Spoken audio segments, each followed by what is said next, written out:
Hello everybody. So today I want to talk about calculus.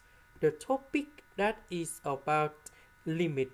So now I want to show you how to answer. We have the formula in here.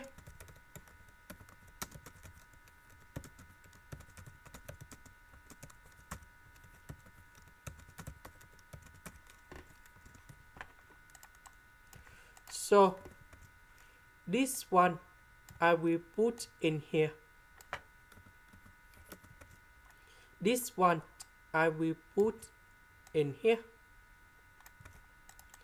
Now we can do factorization by sin x.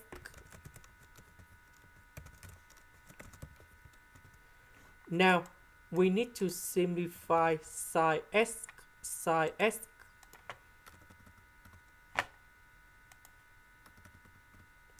So I will put number 0 on here and here. So we have the final answer.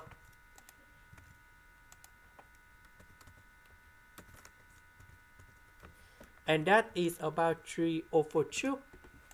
This is the end. Thank you for watching.